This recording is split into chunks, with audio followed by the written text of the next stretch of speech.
Class 7 अस्सलामुअलैकुम। कल हमने अपना पेज नंबर 30 पूरा कंप्लीट कर लिया था और समझ लिया था, जिसमें हमें बताया गया था कि हमारे अर्थ के जो सरफेस है वो क्या कहलाता है, क्रस्ट कहलाता है, और उसके नीचे द मेंटल है। मेंटल, अपर मेंटल अलग होता है और स्टिफ मेंटल अलग होता है। फिर उसके बाद हमारा आउटर कोर आता है। फिर लास्ट में जो हमारा पार्ट आता है वो इनर कोर का होता है। तो ये बात हमने अपने अर्थ में पढ़ी थी कि अर्थ का जो सरफेस है उसमें चेंजिंग आती है, और वो चेंजिंग इन चारों पार्ट्स की वजह से ही आती है। अब हम नेक्स्ट पेज पे आएंगे, page number 31। The surface layer, the crust, is broken into many large plates that move very slowly. हमारे जो सरफेस लेयर है, द क्रस्ट यानी जो सबसे ऊपर की ज़मीन है, is broken into many large plates, वो टूट जाती है बहुत सी बड़ी बड़ी प्लेट्स की शक्ल में, सीधी सीधी ज़मीन की शक्ल में। दैट मूव वेरी स्लोली, जो बहुत स्लो मूव करती है। Much too slowly to see with your eyes, इतनी ज़्यादा स्लो कि आप अपनी आंखों से वो अमल होता हुआ देख ही नहीं सकते। Usually no more than 20 centimetres in a year, पूरे साल में ये जो हमारा स्लोली मूव हो रहा है वो 20 सेंटीमीटर, हमारा जो स्केल है, आपके पास CM लिखा हुआ होता है ना, तो उसके 20 सेंटीमीटर के हिसाब से पूरे साल में वो ज़मीन मूव करती है। मतलब इतना स्लो मूव कर रही है कि आप उसको अपने आँख से देख भी नहीं सकते हो। During the movement the plates can grind into each other. Green का मतलब होता है पिस जाना, सही है, मिल जाना, पिस जाना आपस में।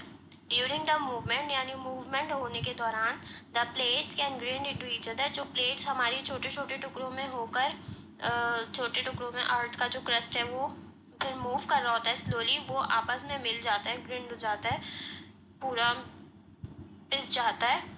And into each other, slide under and over each other, या फिर स्लाइड अंडर एक नीचे की तरफ चला जाता है एक ज़मीन के दूसरे ज़मीन से, या फिर ओवर ऊपर की तरफ आ जाता है एक से दूसरे के ऊपर, और इवन स्लाइड हॉरिजॉन्टली, या फिर फिसल जाता है चौड़ाई की तरफ अगेंस्ट ईच अदर, एक दूसरे के तरफ जाने। Mountain ranges are pushed up, फिर हमारे जो माउंटेन की जो रेंज है यानी उसकी जो लंबाई है माउंटेन की, वो ऊपर हो जाती है, pushed up.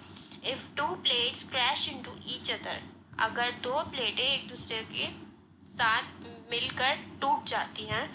And as this occurs, rock is squeezed, अगर ऐसा होता है तो हमारा जो रॉक चट्टान है वो स्क्वीज मतलब होता है दब जाना, बैंड मतलब होता है मुड़ जाना, और स्ट्रेच मतलब होता है खिंच जाना। तो हमारा जो रॉक है या तो वो दब जाता है, या फिर मुड़ जाता है, या फिर खिंच जाता है।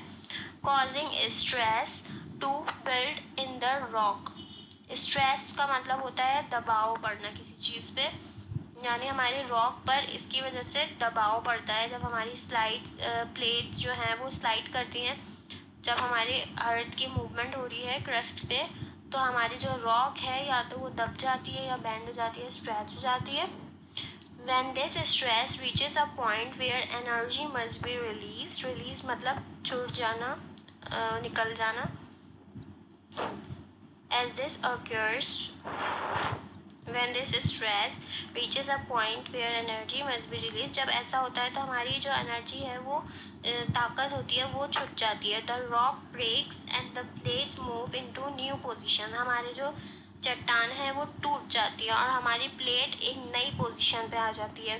This sudden release of energy sends, ये जो एकदम से हमारी एनर्जी छूट गई है ये भेजती है, सेंड मतलब भेजती है, सेस्मिक। सेस्मिक क्या होता है, earthquake, waves moving away from breaking point in all direction, मतलब अगर जब ये हमारा अमल हो रहा है जिसमें प्लेट्स आपस में टकरा गई, जिसमें हमारा रॉक मुड़ गया, खिंच गया, या फिर स्क्वीज हो गया, बैंड हो गया, तो उसकी वजह से हमारी एक एनर्जी रिलीज होती है, और जब वो एनर्जी रिलीज होती है तो वो सेस्मिक को भेज देती है। सेस्मिक यानी अर्थक्वेक का एक झटका, ज़लज़ले का भेजती है। Breaking point in all direction, और वो हर डायरेक्शन की तरफ बढ़ जाता है, अपने जहाँ पे हो रहा होता है वहाँ दूर दूर तक ये डायरेक्शन फैलती है एज अ रिजल्ट। और इसका क्या नतीजा होता है, फॉल्ट, ऐप आ जाता है ज़मीन में, रिफ्ट्स, दरार आ जाती है। अर्थक्वेक एक बड़ा ज़लज़ला आता है। लैंडस्लाइड, पहाड़ के जो टुकड़े होते हैं वो गिरने लग जाते हैं। अब वो गिर के कहीं भी गिर जाएं, किसी पे भी गिर जाएं। एंड सुनामीज प्रोड्यूस, सुनामीज तो आपको पता है, सुनामी आ जाता है पानी का। समंदर में अगर ज़लज़ला आ गया तो फिर वो सुनामी बन के शहर के अंदर अगर पानी आ जाता है तो उसको कहते हैं सुनामी। ये प्रोड्यूस हो जाता है जब हमारी ज़मीन का कोई अमल होता है और पहली ज़मीन में जो अगर कोई क्रस्ट आके, प्लेट आके मिल जाए तो वो ये सारे हमारे डिज़ास्टर्स में प्रोड्यूस हो जाते हैं। The weaker or thin parts of Earth's crust crack under stresses and molten rocks are forced out as lava.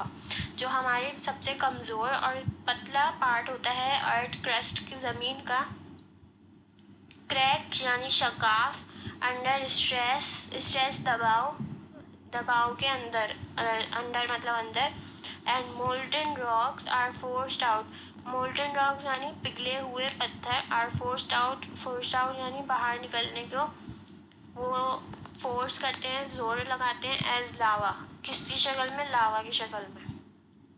Thus volcanoes are produced which erupt at many places. तो इस वजह से volcanoes, हमारी जो लावा ज़लज़ला आ जाता है वो प्रोड्यूस हो जाता है। which erupt मतलब होता है फूटना, ठीक है, ज़मीन में से वो फूट के at many places और बहुत से places में निकल आता है। The shapes of the continents and ocean also keep on changing. तो फिर इस वजह से हमारा जो शेप है कॉन्टिनेंट बर्र आज़म का या फिर ओशंस का, वो कीप ऑन चेंज होता चला जाता है due to plate movement. Plate की जो मूवमेंट हो रही है हमारी, इस वजह से हमारी जो शक्ल है अर्थ की वो भी चेंज होती जा रही है। Now we know that surface features of the earth in the event happening on it such as, तो फिर हमें ये बात समझ आ गई है कि जो हमारे अर्थ की जो सरफेस है उसके जो फीचर्स हैपन हो रहे हैं, इवेंट्स हैपन हो रहे हैं, यानी ये जो हमारे अर्थ को एक लैंडस्लाइड, सुनामी, लावा, वॉल्केनो, ये सारी चीज़ें हमारी इवेंट्स में आ गई, ठीक है, ये हैपन हो रहे हैं यानी ये अमल हो रहा है। तो इस वजह से हमारे continents, ocean, mountains, earthquake, volcano वगैरह जो हमारे कॉन्टिनेंट पे हो रहा है, ओशन में हो रहा है, माउंटेन्स पे होता है, are the result of moving plates, ये रिजल्ट है, नतीजा है किसका, मूविंग प्लेट्स का। प्लेट टूट के जब बिखर जाती हैं तो उस वजह से ये एनर्जी रिलीज होती है जिसके नतीजे में ये सारे अमल होते हैं। अबाउट 250 मिलियन ईयर को, अब हमारे तकरीबन 250 ईयर्स मिलियन पहले, most of the land was connected together in the form of one huge land mass called Pangea. पैनगिया क्या होता है, हमारा मोस्ट ऑफ द लैंड, ऐसे बहुत सारे लैंड्स वाज कनेक्टेड टुगेदर जो एक साथ जुड़े होते थे in the form of one huge land mass. Land mass मतलब होता है ज़मीनी हिस्सा, ज़मीनी रुकबा। तो हमारा जो बहुत बड़ा एक ज़मीनी रुकबा बन जाता है जिसमें बहुत सारे लैंड के टुकड़े होते हैं, वो कनेक्ट होते हैं। ये नहीं होता कि एक ही लैंड है, बहुत सारे लैंड के टुकड़े होते हैं, वो आपस में कनेक्ट हो जाते हैं एक बड़ा लैंड मास बनने के लिए। उस लैंड मास को हम नाम देते हैं पैनगिया का। Over time it has separated into 7 continents, और फिर वक्त के साथ साथ ये एक बड़ा लैंड मास यानी पैनगिया 7 कॉन्टिनेंट्स के बर्र आज़म की शक्लों में अलग हो गया। And many oceans and seas as the plates move, और फिर बहुत सारे ओशन और सीज भी इनके बीच में आ गए, इनके साइड वगैरह में अपेयर हो गए यानी बन गए। वो भी किस वजह से हुआ ये सारा अमल, हमारी प्लेट्स जब मूव हुई थी तो हमारी ज़मीन के जो हिस्से होते चले गए वो आपस में दूर हो गए, 7 कॉन्टिनेंट्स की शक्ल में बढ़ गए। तो ये लैंड मास और पैनगिया का अमल जो था वो टूट गया और सारे 7 कॉन्टिनेंट्स हमारे अमल उसमें आ गए, शक्ल में आ गए ज़मीन के। Since the land forms are ever changing, तो हमारे जैसा कि लैंड फॉर्म्स यानी ज़मीनी रुतबा हमेशा चेंज होता रहता है, it disturbs the equilibrium balance of the landscape of the अर्थ। तो ये डिस्टर्ब यानी सही नहीं, परेशान कर देता है हमारे बैलेंस, तवाज़ुन को। इक्विलिब्रियम यानी तराजू, तवाज़ुन और बैलेंस हमारा लैंड स्केप यानी हमारी ज़मीनी एक हिस्से का जो अर्थ का है उसको ये ख़राब कर देता है। The surface features have a tendency of penetration, making high areas into a flat land. तो सरफेस है जो हमारा, उसको ये रुझान, टेंडेंसी मतलब होता है रुझान, पेनिपुलेशन के ऊपर उसका रुझान हो जाता है, हमारा जो सीधे साफ सरफेस एरिया है उसका। अब प्लेनिपुलेशन क्या होता है? Making high area into flat land. ये अमल होता है जो ऊंचे एरिया होते हैं, ऊंची जैसे हाई माउंटेन्स वगैरह के जैसे एरिया होते हैं ना, उनको फ्लैट लैंड की तरफ बना देने का अमल को हम कहते हैं पेनिपुलेशन। टू अचीव दिस, अच्छा, इसको हासिल करने के लिए weathering and erosion of rocks and soil from elevated land and disposition in low land become the active process of change। अच्छा, इस अमल को हासिल करने के लिए क्या हो रहा है? weathering आबो हवा and erosion of rocks चट्टान का कटाव and soil और मट्टी from elevated land बुलंद जमीन and deposition in low कम जमा होना लैंड जमीन का become the active process। ठीक है, इन सब की वजूहात क्या बनती है? तो आबो हवा या फिर कटाव होता है जमीन का जो हमारा जलजले की वजह से, हमारी सॉइल के चेंज होने की वजह से बुलंद लैंड जो है, एलिवेटेड लैंड, वो कम जमा होते हैं ज़मीन बनने के लिए, become the active process of change, और फिर इनकी वजह से हमारे जो ज़मीन के चेंज का प्रोसेस है वो एक्टिव हो जाता है। अब हमारी हेडिंग आ गई है वेदरिंग, एरोशंस एंड डिपोजिशन। वेदरिंग मतलब आबो हवा, एरोशन मतलब कटाव, एंड डिपोजिशन मतलब जमा। ठीक है, अब हमारे आबो हवा का क्या फैक्टर है, हमारी एरोशन कटाव का क्या फैक्टर है, और हमारी जमा हो जाने का ज़मीन का एक जगह सब मिल जाना, इन सब के फैक्टर्स हम पढ़ने वाले हैं डिटेल में। ठीक है, wind, water and ice are 3 agents of erosion. Wind हमारी हवा, पानी और बर्फ 3 मेन कारिंदे हैं। एजेंट्स मतलब होता है कारिंदा। कारिंदा आप समझ लो वजूहात हैं एरोशन के, कटाव के, और the carrying away of rock, हमारे हवा से या फिर तूफानी हवा या फिर पानी के ज़रिए या फिर बर्फ़ के ज़रिए हमारा जो एरोशन होता है यानी ज़मीन का कटाव होता है वो कैसे, और कैसे हो रहा है ये मतलब, और द कैरिंग अवे मतलब रॉक को दूसरी तरफ ले के चले जाना, सेंटिमेंट्स को, सेंटिमेंट यानी छोटे छोटे पत्थर, चिकने पत्थर जो होते हैं ना, चिकने पत्थर कह रहे हैं आप, छोटे वाले चिकने पत्थर, सेंटिमेंट एंड स्क्वाइल, इन चीज़ों को दूर कैसे ले जाते हैं? हवा, पानी और बर्फ़ के ज़रिए। Erosion is distinguished from weathering. Erosion जो होता है, कटाव जो होता है, डिस्टिंग्विश यानी वो फ़र्क रखता है वेदरिंग से, आबो हवा से। द फिजिकल और chemical breakdown of the minerals in rock, या तो फिजिकल या फिर केमिकल ब्रेकडाउन हो जाता है हमारे मिनरल्स का रॉक में से। However, weathering and erosion can be happen simultaneously। जबकि हमारा वेदरिंग यानी मौसम का बदलाव या फिर एरोशन यानी ज़मीनी हमारा कटाव कैन हैपन सिमुलेंटली, एक साथ भी हो सकता है ये अमल। Erosion is a natural process. Erosion एक कुदरती अमल है, though it is often increased by humans use of land, और इसकी वजह से हमारा इंसानों का लैंड यूज़ करने का अमल बढ़ जाता है।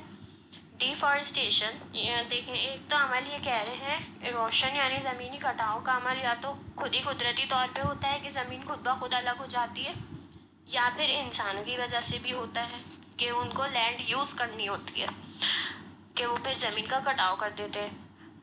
ज़मीन का कटाव इंसान किस शक्ल में कर रहे हैं? वो है डिफॉरेस्टेशन। डिफॉरेस्टेशन यानी जंगलात की कटाई, सही है, जंगलात ख़त्म कर देते हैं वो, डिफॉरेस्टेशन, जंगलात ख़त्म कर देते हैं वो, वहाँ पे सारे दरख्त वगैरह ख़त्म कर देते हैं और उसको ज़मीन कर देते हैं, फिर वहाँ पे काम शुरू कर देते हैं। ओवर ग्रेजिंग, घास के मैदान में बहुत ज़्यादा जब वो चराई करवाते हैं, कटाव करवाते हैं घास के मैदान में, तो वो भी ज़मीन के कटाव में आता है। कंस्ट्रक्शन करवा रहे हैं किसी बिल्डिंग की, किसी बहुत बड़ी से लैंड पे, वो कंस्ट्रक्शन करवा रहे हैं तो वो लैंड भी कटाव में आ गया ना, ख़त्म हो गया वो लैंड, वैसा नहीं रहेगा। एंड रोड बिल्डिंग, या फिर वहाँ पर अगर वो रोड बना रहे हैं, रास्ता बना रहे हैं, तो वो भी ज़मीन का कटाव करके ही बनाएंगे ना। Often expose soil and sediment and lead to increased erosion, ये वो तो फिर हमारा एक्सपोज कर जाहिर कर देता है मट्टी को और सेंडिमेंट चिकने पत्थर को जब हम ज़मीन का कटाव करते हैं, और वो इंक्रीज करता है इरोशन को, कटाव, फिर ज़मीन का कटाव बढ़ जाता है। जितनी ज़्यादा वो ज़मीन को काटते जाते हैं उतनी से स्क्वाइल और चिकने पत्थर निकल जाते हैं, फिर वो और मज़ीद कटाव करते जाते हैं। Excess erosion leads to loss of soil and damage to environment, बहुत ज़्यादा ज़मीन का कटाव भी हमारी मिट्टी खो देने की वजह बनता है, या फिर हमारे इन्वायरमेंट, माहौल, आबो हवा भी ख़राब कर देता है, तबाह कर देता है। बिल्डिंग टेरेसेस, हमारी टेरेस क्या होती है? छत बनाने के लिए flat strips of land on steep slopes, जब हम ज़मीन हमारी जो फ्लैट करने के लिए, छत की जैसी शक्ल में बनाने के लिए, and planting trees can help reduce erosion, अगर हम ज़मीन को सीधा सीधा बना रहे हैं या फिर हम ज़मीन में प्लांटिंग कर रहे हैं, उसमें पौधे वगैरह उगा रहे हैं, तो वो हमारा ज़मीन के कटाव को रोकने का अमल बन सकता है। ठीक है, अब हम नेक्स्ट पैराग्राफ शुरू करेंगे, वेदिंग एरोशन एंड डिपोजिशन का सेकंड पैराग्राफ। पहले हम यहाँ तक अपना पैराग्राफ फिनिश कंप्लीट करते हैं। Weathered and eroded material is transported to lower ground. The weathered मतलब मौसम, आबो हवा, and eroded यानी मिट जाना, ख़त्म हो जाना मटेरियल का, is transported to lower ground. Transported मतलब मुंतकिल हो जाता है lower ground cities, नीची ज़मीन पे, depressed areas यानी दबे हुए इलाके, lakes and seas by running water, और रनिंग वाटर चलते हुए पानी से लेक और सी बनते हैं। मूविंग ग्लेशियर्स, ग्लेशियर क्या होता है? बर्फ के टुकड़े, बड़े बड़े बर्फ का तोदा, जब वो मूव हो रहा है, मूविंग ग्लेशियर्स, और फास्ट ब्लोइंग विंड्स, और बहुत तेज चलती हुई हवाएं। These deposit substantially change the shape of the earth surface, जब हमारे सारे अमल हो रहे हैं जिनमें मैंने आपको बताया है, रनिंग वाटर है सी का या लेक का, depressed area, lower ground, moving glaciers, fast blowing wind, तो ये सारे हमारे सब्सटेंशियली यानी काफ़ी हद तक चेंज कर देते हैं हमारे अर्थ के सरफेस को। सेकेंड हेडिंग है एजेंट्स ऑफ चेंजिंग, यानी तब्दीली की वजूहात।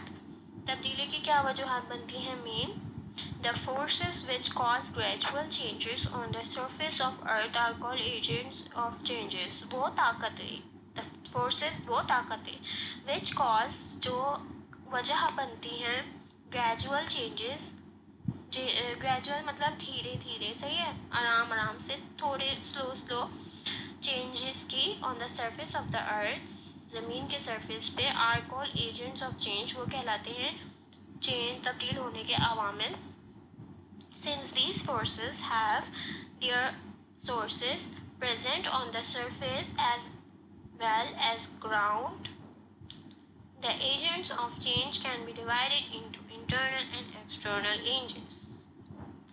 Since these forces, जैसे कि ये forces have their sources, इनके अपने ही sources होते हैं, तरीके ज़रिए होते हैं, present on the surface, जो सरफेस पे आने के लिए या फिर अंडरग्राउंड होने के लिए। द एजेंट चेंज, ये एजेंट चेंज दो तरह के हैं और दो तरीकों में डिवाइडेड है। पहला क्या है? इंटरनल है और एजेंट है, एंड दूसरा है एक्सटर्नल, यानी अंदरूनी एक चेंज है, एक वजह है, और एक बैरूनी वजह है। पहली है इंटरनल एजेंट्स। इंटरनल यानी अंदरूनी क्या है वजूहात, वो पहले हम पढ़ रहे हैं, जो ज़मीन के चेंज की वजह है। The main internal agents are, पहले जो मेन हमारी इंटरनल वजूहात है वो है earthquakes including landslide and tsunamis. Earthquake हमारे जलजले हैं जो ज़मीन के चेंज की वजह बन रहे हैं, और इन्होंने इंक्लूड कर दिया है, मतलब शामिल कर दिया है इसमें लैंडस्लाइड यानी पहाड़ के टुकड़ों को गिर जाते हैं वो, उसको भी शामिल कर दिया, और सुनामी यानी जब समंदर के अंदर हमारा ज़लज़ला आ रहा है और जिसकी वजह से पानी शहर में आ जाता है, उसको शामिल कर दिया है। वॉल्केनोज, ज़लज़लों को भी इन्होंने उसमें हमारे वॉल्केनोज यानी लावा जो निकल के आ जाता है ना गरम गरम पहाड़ों के अंदर से, वो भी हमारी ज़मीन के चेंज की वजह बनता है, जिसमें इन्होंने इंक्लूड करा है, शामिल करा है मड वॉल्केनोज, यानी मड जो होती है कीचड़, और वॉल्केनोज उसके भी ज़लज़ले मतलब लावे को उन्होंने इसमें शामिल करा है। अब पहला इन्होंने एजेंट, इंटरनल एजेंट को डिफाइन करा है earthquakes. Earthquakes are important internal agent which bring changes on the surface of the earth। earthquake एक पहला इन्होंने बोला इम्पॉर्टेंट एजेंट है, इम्पॉर्टेंट वजह है इंटरनली जिसकी वजह से हमारा सरफेस ऑफ अर्थ चेंज हो जाता है। ड्यूरिंग एन अर्थक्वेक, अर्थक्वेक के दौरान देयर इज शेकिंग, रोलिंग और sudden shock of the earth surface. Earthquake जब आ रहा होता है तो क्या होता है, शेकिंग होता है यानी हिलना, या रोलिंग होता है यानी घूम जाना, या सडन शॉक यानी एकदम झटका ऑफ द अर्थ सरफेस के ऊपर आता है। अर्थ सरफेस अर्थ की सतह पे आता है। Earthquake happen along fault lines on the earth crust. Earthquake क्यों बन जाता है, जब अर्थ क्रस्ट पे कोई फॉल्ट लाइन आ रही होती है, कोई एनर्जी रिलीज हो रही होती है, तो हमारे अर्थक्वेक अपीयर हो जाता है। Earthquake can be felt over large areas, although they usually last less than 1 minute। और अच्छा, अर्थक्वेक जो है वो बड़े पैमाने पे महसूस किया जाता है, फेल्ट महसूस किया जाता है, और ये 1 मिनट से भी कम टाइम पीरियड के लिए होता है। Earthquake can not be predicted.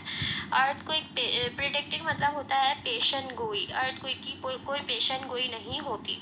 Although scientist are working on it, जबकि हमारे साइंटिस्ट इस चीज़ पर काम कर रहे हैं कि वो इसकी कोई पेशन